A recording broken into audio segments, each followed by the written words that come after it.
Olá, queridos, que a paz de nosso Senhor Jesus e a sua graça vos sejam multiplicadas. Nós estamos aqui para juntos aprendermos a palavra do Senhor e ao longo de uma série de mensagens bíblicas expositivas através da primeira carta de Paulo à igreja em Corinto.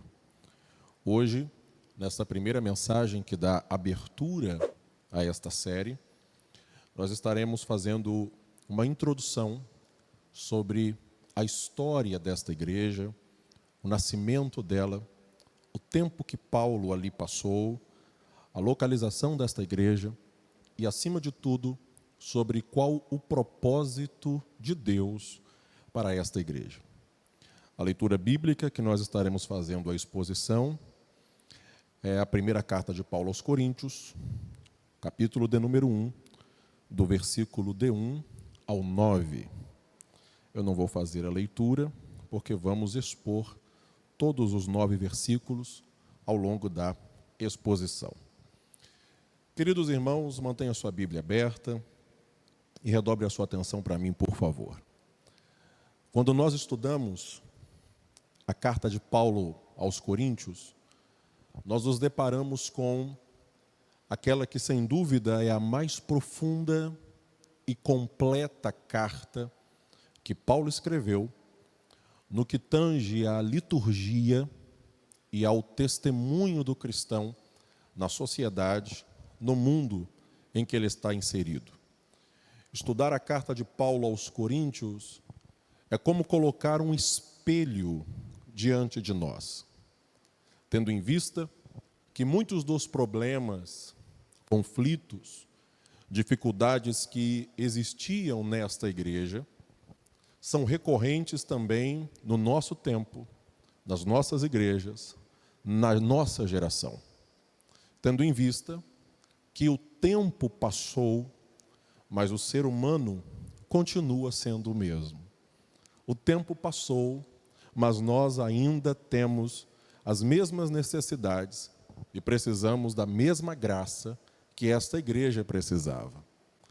A igreja em Corinto foi fundada por Deus, através do apóstolo Paulo, durante a sua segunda viagem missionária. Diz-nos a Bíblia que Paulo ali passou cerca de 18 meses, 1 ano e meio. Foi o suficiente para que Deus o usasse, para que esta igreja começasse. É digno de nota que Corinto havia sido até então a maior cidade que Paulo já havia pregado. Nunca antes Paulo havia pregado em uma metrópole como era a cidade de Corinto. Essa cidade ficava muito próxima à capital, que fora a capital do Império Grego, Atenas. Consequentemente, ela foi influenciada pela filosofia grega, que visava debates, enaltecia personalidades, e tudo isso influenciou a igreja, trazendo divisões e dissenso para o seio da igreja, como nós veremos mais a seguir. Corinto era uma cidade muito rica, tendo em vista, nos conta a história, que ali haviam 2 portos muito movimentados. A cidade de Corinto tem um estreito de terra que na geografia nós conhecemos como istmo. Istmo é um estreito de terra que liga um ponto a outro. Esse istmo de Corinto tem um pouco mais de 6 quilômetros de extensão. De um lado estava o Mar Egeu, do outro lado estava o Mar Jônico. E para se evitar uma viagem muito longa, contornando toda a Grécia, as pessoas vinham de navio, ancoravam em um porto, descarregavam a mercadoria, transportavam por terra ao longo desses 6 quilômetros e embarcavam num navio do outro lado. Isso evitava uma viagem de cerca de 400 quilômetros, uma viagem muito custosa e também perigosa. Se você for na Grécia hoje, você verá que o canal de Corinto hoje está aberto. Essa viagem hoje não é feita mais por terra, mas se abriu um canal ali no ano de 1881, começou sua construção e terminou em 1893. Como nesta cidade havia esses dois portos, que a cidade se tornou muito movimentada, o comércio na cidade era muito intenso, era muito dinâmico, o que fez com que a cidade de Corinto se tornasse muito rica, uma cidade muito próspera. Uma cidade tão próspera que, ao mesmo tempo que ela enriquecia, ela também se voltava para a idolatria. Como a cidade de Corinto tinha influência da filosofia grega, da cultura grega, deuses gregos eram adorados na cidade. Os mais conhecidos deles, Afrodite e Apolo. Afrodite era a deusa dos gregos chamada deusa do amor, e Apolo o deus Sol, o ideal, a personificação do ideal masculino. A cidade de Corinto, por causa da idolatria a Afrodite, da idolatria a Apolo, se tornou uma cidade onde a prostituição era visto como algo normal, como algo corriqueiro. Só no templo de Afrodite haviam cerca de 1000 sacerdotisas que se prostituíam com os tripulantes das embarcações que ancoravam na cidade de Corinto.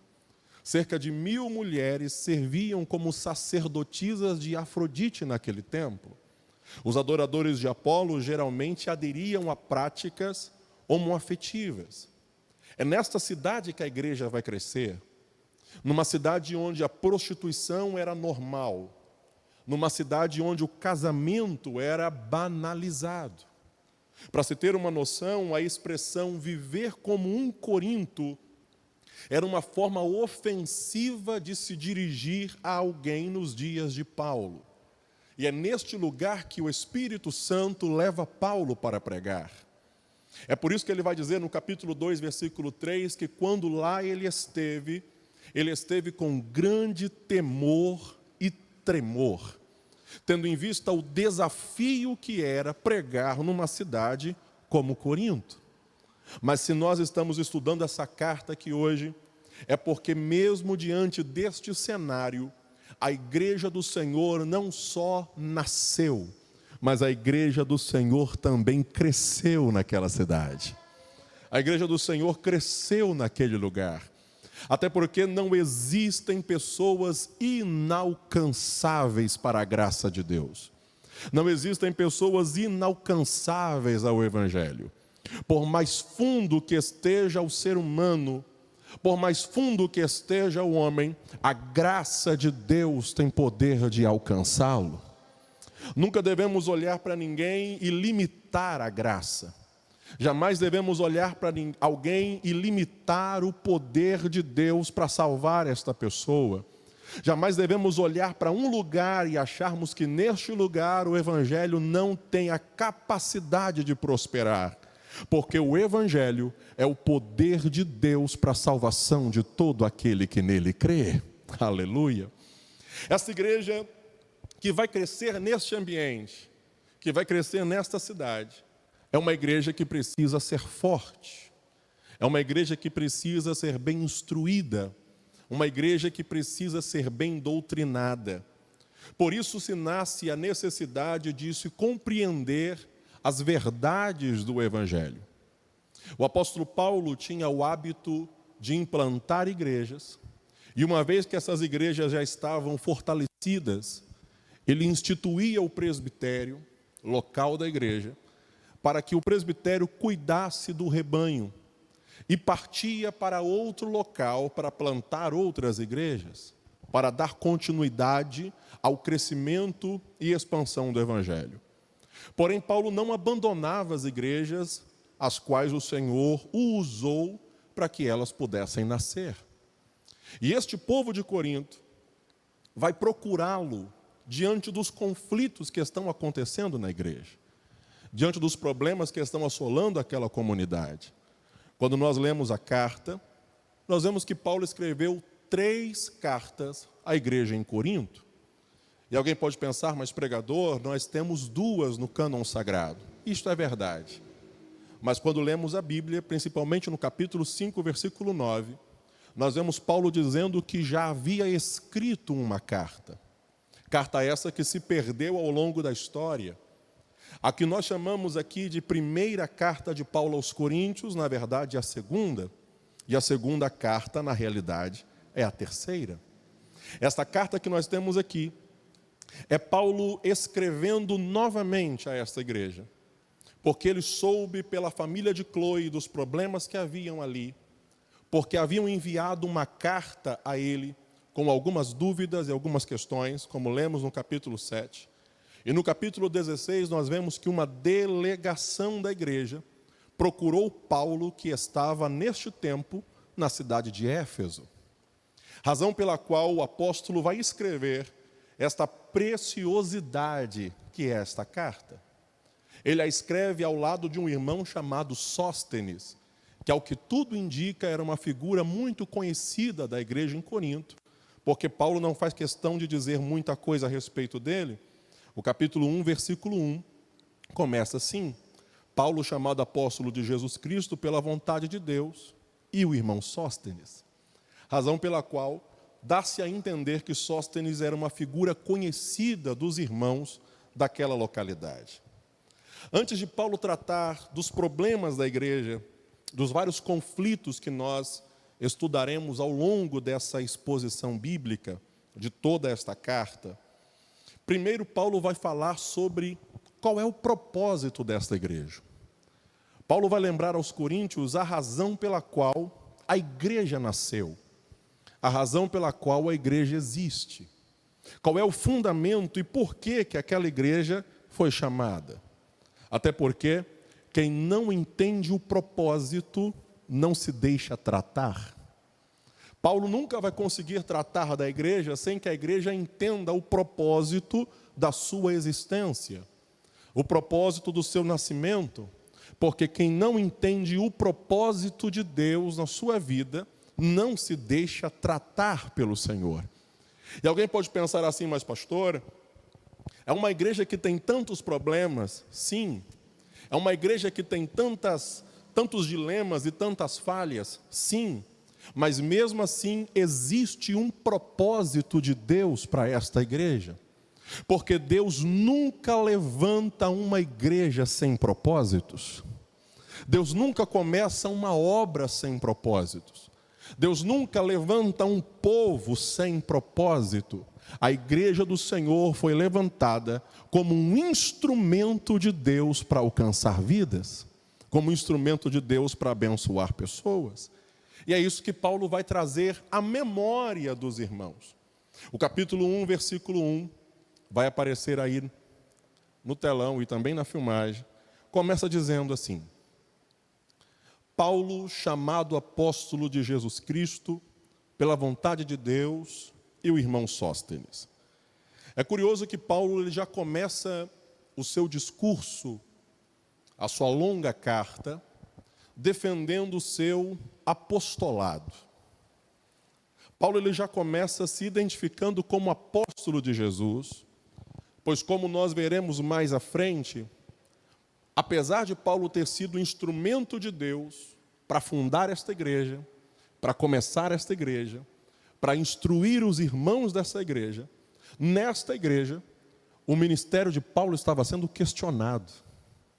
Nesta igreja, as pessoas estavam questionando a autenticidade do ministério apostólico de Paulo. Então Paulo já começa a sua carta dizendo: Paulo, apóstolo de Jesus Cristo, porque se ele não fosse apóstolo, ele não teria autenticidade para tratar desta igreja. Então a veracidade do que Paulo vai dizer depende da autenticidade do seu ministério, da autenticidade da sua chamada. E por isso ele começa se identificando como apóstolo. O versículo 2 está escrito assim, capítulo 1, versículo 2: a igreja de Deus que está em Corinto, aos santificados em Cristo Jesus, chamados santos com todos os que em todo lugar invocam o nome de nosso Senhor Jesus Cristo, Senhor deles e nosso. Aleluia.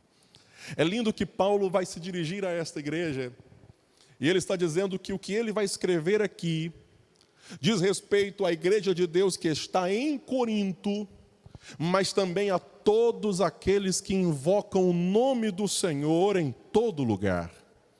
A igreja de Corinto, por vir de uma cultura grega, supervalorizava a personalidade, supervalorizava algumas figuras e, por que não dizer, superestimava a si própria. E Paulo, quando começa essa exposição, ele já vai dizendo que a igreja de Deus está em Corinto, mas a igreja de Deus não está apenas em Corinto. Que a igreja de Deus existe em Corinto, mas a igreja do Senhor não existe apenas ali. Paulo está dizendo que fora da cidade também existe uma igreja. Paulo está dizendo que em outros países, em outros lugares, a igreja do Senhor também está presente. Paulo não está falando sobre várias igrejas, mas sobre a universalidade de uma única igreja que está em vários lugares. Os seus ramos de uma árvore plantada pelo Senhor alcançam vários lugares.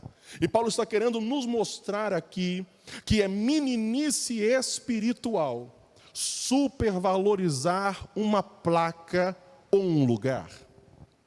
É meninice espiritual supervalorizar a igreja em um lugar em detrimento de outro lugar. A igreja do Senhor estava em Corinto, mas também estava em Éfeso, também estava em Colossos, também estava em Tessalônica, também estava na Galácia, porque aonde se prega e se vive o Evangelho, a igreja de Jesus está ali, a igreja de Deus está ali. Então Paulo está nos mostrando que nós não devemos supervalorizar um lugar, uma placa, um ambiente em detrimento de outro, porque aonde o Evangelho está sendo pregado e vivido, a igreja do Senhor está naquele lugar. Ainda no versículo 2 ele continua dizendo que o povo de Corinto era um povo chamado santo. E ao mesmo tempo ele vai dizer, era um povo santificado em Cristo. E alguém pode pensar assim, mas qual é a diferença entre santificados em Cristo e chamados santos? Preste atenção. Santificados em Cristo e chamados santos são expressões parecidas, mas que a aplicação é totalmente diferente. Quando Paulo diz chamados santos, está chamando a igreja, ou está atentando a igreja, sobre o que nós chamamos de santificação posicional. A palavra santo significa separado, diferente. Então, uma vez que nós estamos em Cristo, automaticamente nós somos chamados santos. Por quê? Porque nos tornamos separados. Porque nos tornamos diferentes. Diferentes de quê? Diferentes do mundo. Separados de quê? Separados do mundo. Mas por que ele usa a palavra santificados? Ou a expressão santificação?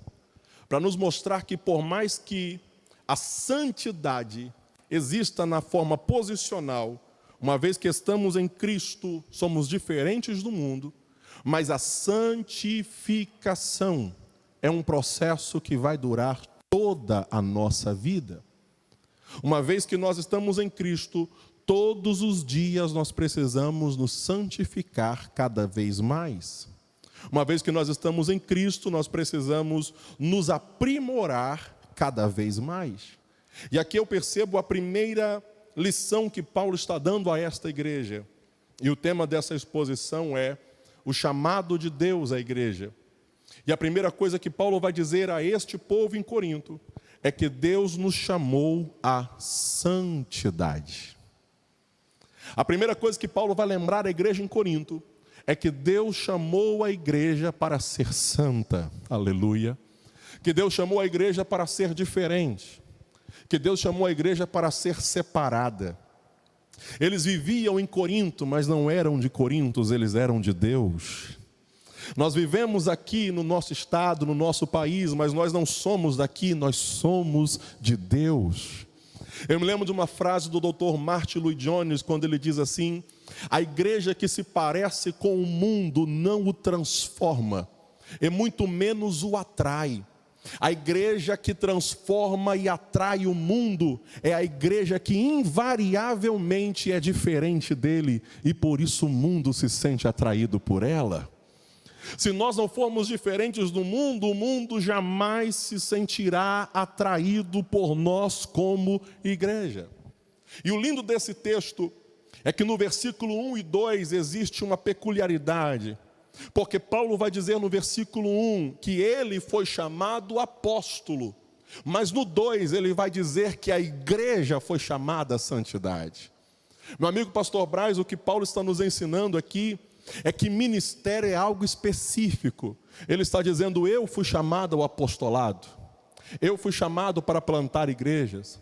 Eu fui chamado para pregar o evangelho em muitos lugares como apóstolo de Jesus, mas toda a igreja foi chamada à santidade. Mas toda a igreja foi chamada a viver uma vida diferente. Nós precisamos nos lembrar dessa verdade porque ministério é algo específico, mas santidade é algo que se aplica a todos. Glória a Jesus. Santidade é algo que se aplica a todo o cristão. Nós precisamos nos lembrar desta verdade, tendo em vista que nós vivemos numa época em que as pessoas supervalorizam o ministério e esquecem da vida. Supervalorizam o serviço e esquecem a santidade, a santificação.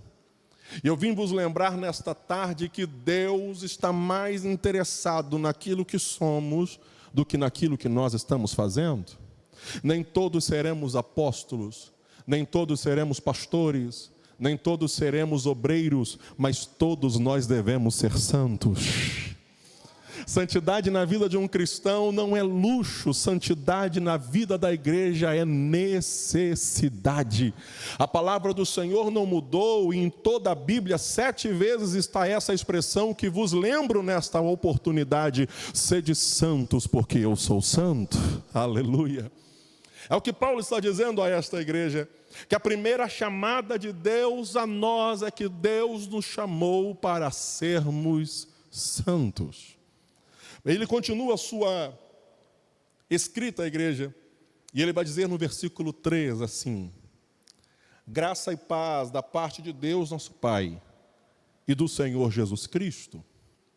A expressão graça e paz nos é muito linda, porque a palavra graça no grego é charis, e se parece muito com a expressão romana usada naquele tempo. Quando Paulo usa graça, ele está se referindo aos gentios. Quando ele usa a palavra shalom, que é paz, ele está se referindo aos judeus.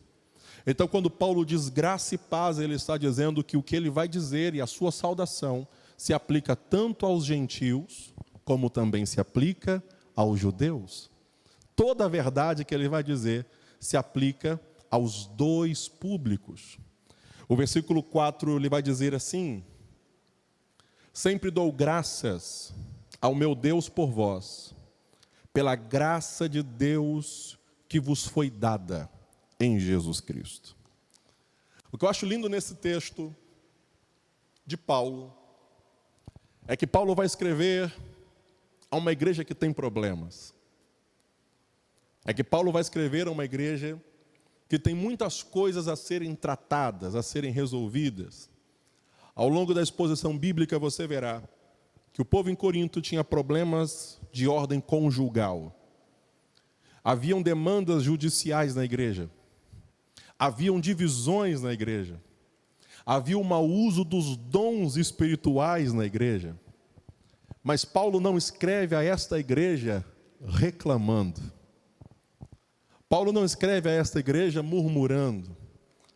Paulo escreve a esta igreja dizendo: sempre dou graças a Deus por vós. Aleluia. Sempre quando nós falamos sobre pessoas problemáticas, dificilmente nós queremos dar graças por essas pessoas. Mas Paulo olha para um povo que tem muitas dificuldades, muitos problemas, mas escreve a este povo com gratidão. E aqui eu percebo a segunda chamada de Deus a nós. O mesmo Deus que nos chamou a sermos santos, também nos chamou para sermos gratos. Paulo está nos chamando a atenção que gratidão na nossa vida é uma chamada de Deus a nós como igreja. Quando ele ora por esta igreja, ele não reclama, ele não murmura. Quando ele ora por esta igreja, ele agradece. E por que ele agradece? Porque no versículo 4 ele vai dar a resposta. Ele vai dizer assim: eu sempre dou graças por vós, porque a graça de Deus vos foi dada. Paulo está dizendo o seguinte: eu vou agradecer, porque apesar dos problemas que existem nesta igreja, a graça de Deus vos foi dada. A graça de Deus vos foi revelada. Querido, se fôssemos perfeitos, nós não precisaríamos da graça. Se fôssemos perfeitos, nós não necessitaríamos da graça de Deus. Igreja é lugar de gente que reconhece que precisa da graça. Igreja é lugar de pessoa que reconhece que precisa melhorar. Lugar onde doentes são tratados é justamente no pronto-socorro, no hospital. E a igreja de Deus é o pronto-socorro e o hospital para tratar de vidas. Aleluia. Se nós quisermos pessoas perfeitas, nós nunca podemos procurá-las dentro da igreja. Quem está na igreja são justamente os pecadores, que se reconhecem pecadores. A diferença é que são pecadores arrependidos e que estão sendo tratados pelo Senhor. A Bíblia está mostrando aqui que a igreja ainda está em tratamento. Eu me lembro de uma frase de David Prior, quando ele diz assim: a igreja é uma congregação de pecadores, antes de ser uma congregação de santos. Os defeitos são examinados, são lamentados, mas na maioria das vezes não há uma visão daquilo que Deus já operou em nós por meio de Cristo. O que o autor está dizendo é o seguinte: ele está dizendo que muitas vezes as pessoas olham para os problemas que existem na igreja, para as dificuldades que existem na igreja, para as demandas que existem na igreja, mas esquecem de ver o que Deus já fez por esta igreja. Esquecem de ver a obra que já foi realizada nesta igreja. E alguém pode perguntar assim: mas como? O que foi feito por esta igreja, irmãos? Esta igreja não é perfeita, nós não somos perfeitos, mas foi por esta igreja que Jesus morreu. Foi por este povo que Jesus morreu. É a este povo que a graça de Deus se manifestou. E Paulo vai nos mostrar aqui por que ele é grato por esta igreja. Porque apesar dos seus problemas, ele vai dizer o que Deus deu a esta igreja e o que Deus fez por ela. Ele vai dizer a partir do versículo 5, que vai aparecer na tela, está escrito assim: porque em tudo fostes enriquecido nele, em toda palavra e em todo conhecimento. Paulo está dizendo: eu sou grato, porque vocês podem não ser perfeitos, mas a palavra de Deus vos foi dada. Aleluia. Paulo está dizendo que apesar dos problemas, das demandas, das dificuldades que existem na igreja, a igreja é a única instituição na terra que tem uma palavra de esperança à humanidade.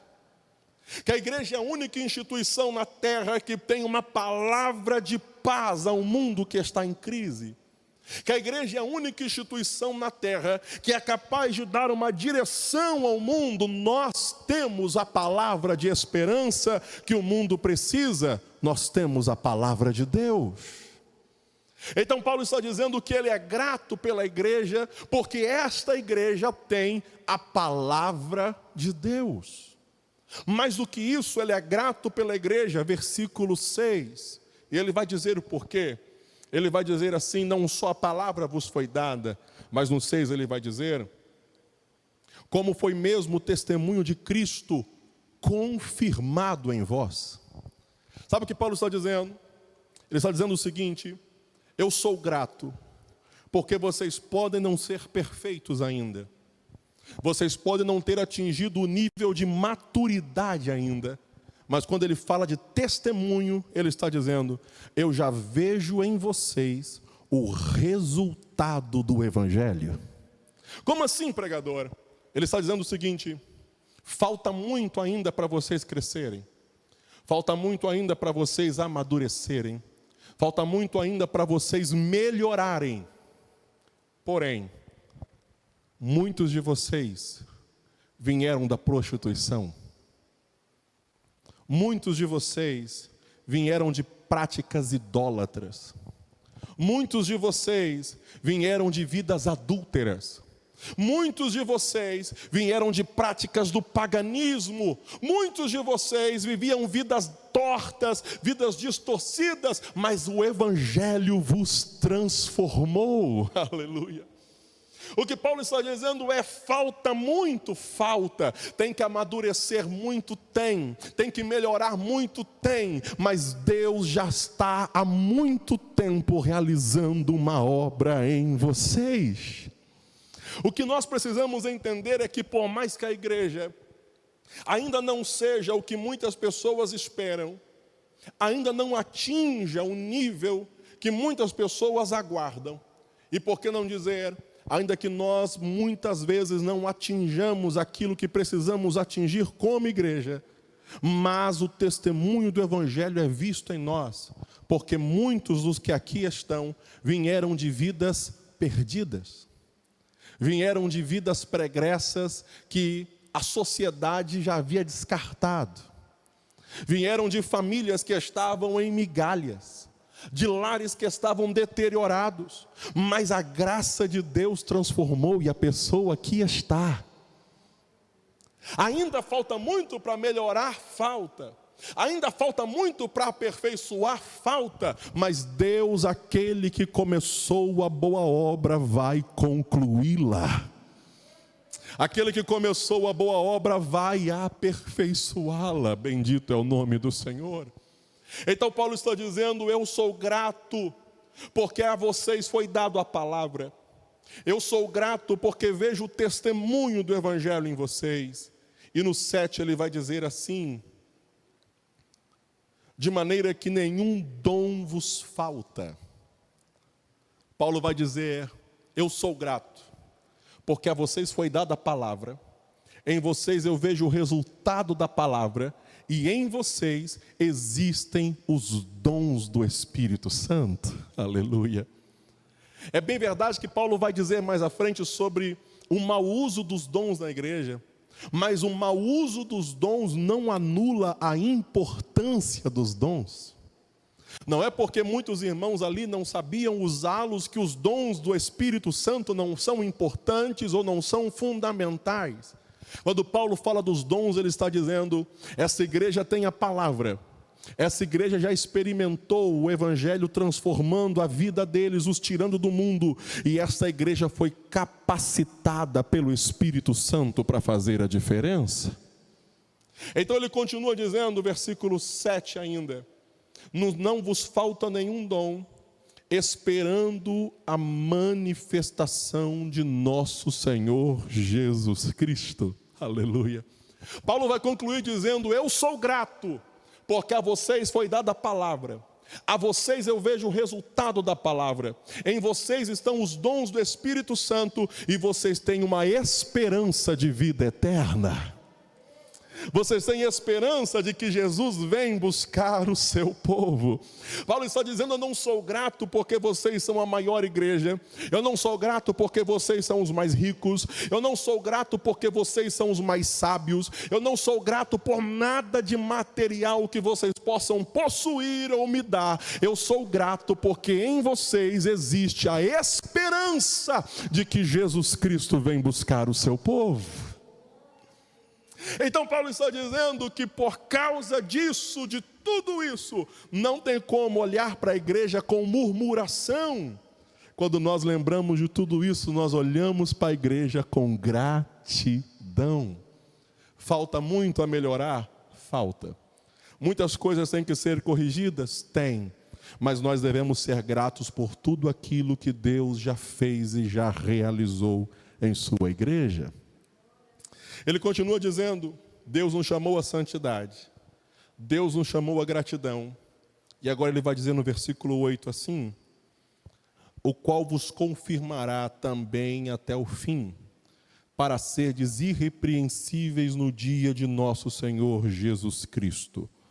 Fiel é Deus, pelo qual fostes chamados, aleluia, para a comunhão de seu Filho Jesus Cristo, nosso Senhor. No versículo 8, Paulo vai dizer que o Senhor vos confirmará. Paulo está dizendo aqui que o terceiro chamado de Deus à igreja é um chamado à perseverança. Deus nos chamou a perseverarmos. Mas e as dificuldades que existem na igreja? E os problemas que existem na igreja? E as dificuldades do percurso? Eu me lembro de uma frase de um pregador escocês, quando ele disse assim, uma vida cristã vitoriosa é uma série de recomeços. Uma vida cristã vitoriosa é uma série de recomeços. O que Paulo está dizendo é que a igreja, ou nós como cristãos, estamos vivendo simbolicamente uma corrida. Só que essa corrida não é para ver quem chega na frente. Essa corrida não é para ver quem chega primeiro. Essa corrida é para que você não desista. Vence a corrida não é quem cruza a linha de chegada primeiro. Vence a corrida quem não desiste. Vence a corrida quem não esmorece. É bem verdade que nós, como cristãos, os passos se alternam. Existem aqueles que têm passos mais largos, outros passos mais curtos. Alguns tropeçam, levantam, tropeçam mais, tropeçam menos, mas o importante é que você não pare. Aleluia. O importante é que você não desista. Paulo tem certeza que Deus vai perseverar a fé dos irmãos, a ponto de que esta igreja, no dia da volta de Jesus, estará irrepreensível. E alguém pergunta, por que, pregador? E Paulo vai dar a resposta, essa igreja vai estar irrepreensível porque é fiel? Não, essa igreja vai estar irrepreensível porque os irmãos são os que mais oram, os que mais sabem? Não, essa igreja vai estar irrepreensível, versículo 9, porque fiel é Deus. O que Paulo está dizendo é o seguinte, Deus vai vos confirmar, porque Ele é fiel. Então ele está nos ensinando que se nós buscarmos razões em nós, nós paramos. Que se nós buscarmos razões em nós, nós desanimamos. Que se nós buscarmos razões em nós, nós desistimos. Então, se você não encontra razões em você, se você não encontra forças em você, eu vim lhe dizer, busque força em Deus, busque razão em Deus, busque esperança em Deus. Você não vai parar, você não vai desistir, não é porque você é o mais forte, não é porque você é o mais santo, não é porque você é o mais fiel, você vai continuar, porque o Deus que te chamou é fiel. Aleluia. Então Paulo está nos ensinando aqui a nós perseverarmos, confiando na fidelidade de Deus. O terceiro chamado da igreja é um chamado à perseverança. E por último, no versículo 9 que nós já lemos, ele vai nos dizer assim, fiel é o Deus pelo qual fossem chamados. E chamados para quê, Paulo? E ele vai concluir, para a comunhão de seu Filho, Jesus Cristo. Então a igreja foi chamada à santidade. A igreja do Senhor foi chamada à gratidão. A igreja foi chamada à perseverança. E por último ele conclui, a igreja foi chamada à comunhão. Comunhão com quem, Paulo? Ele vai dizer, comunhão com Cristo, o nosso Senhor. Aleluia. A palavra comunhão vem do grego koinonia e significa compartilhar das mesmas coisas. É curioso que Paulo ele usa Cristo, nosso Senhor. Quando ele fala Cristo, ele está se referindo à vida difícil que Jesus teve aqui. Quando ele fala nosso Senhor, ele fala da sua vitória. Então, quando ele diz nós fomos chamados à comunhão com Cristo, ele está dizendo que assim como Cristo foi tentado, nós seremos tentados. Que assim como Cristo sofreu, nós também passamos por sofrimentos. Que assim como Cristo chorou, nós também choramos. Que assim como Cristo lutou, nós também lutamos. E por que não dizer, assim como Cristo morreu, os cristãos também morrem. Mas quando ele diz assim, nosso Senhor, ele está falando da vitória. Então ele está dizendo assim como Cristo venceu, a igreja também vencerá. Que assim como Cristo triunfou, a igreja também triunfará. Se nós formos participantes da vida de Cristo, nós também seremos participantes da sua glória. Aleluia. Assim como ele ressuscitou e subiu aos céus e reina, nós que vivemos com ele em comunhão temos esperança na ressurreição, temos esperança que subiremos aos céus e temos esperança que reinaremos com ele para sempre. Então a vida que Deus quer que nós vivamos é a vida de Jesus em nós. Nós somos chamados à santidade, nós fomos chamados à gratidão, nós fomos chamados a perseverar, nós fomos chamados a viver a vida de Cristo em nós. Alguém bem disse, e eu quero repetir aqui, que a igreja é a continuação da encarnação de Cristo. Ou seja, Cristo ainda vive, Cristo ainda age, Cristo ainda opera. Como, pastor? Eu não o vejo. Fisicamente não, Cristo ainda vive na sua igreja, Cristo ainda age na sua igreja, Cristo ainda opera na sua igreja. A igreja é a continuação da encarnação de Cristo. Precisamos todos os dias crucificar nosso eu, crucificar nossa vaidade pessoal, para vivermos a vida de Cristo em nós. Repito e concluo o meu sermão, essa rápida exposição, repetindo a frase que já disse ao decorrer da mensagem. Uma vida cristã vitoriosa é uma série de recomeços.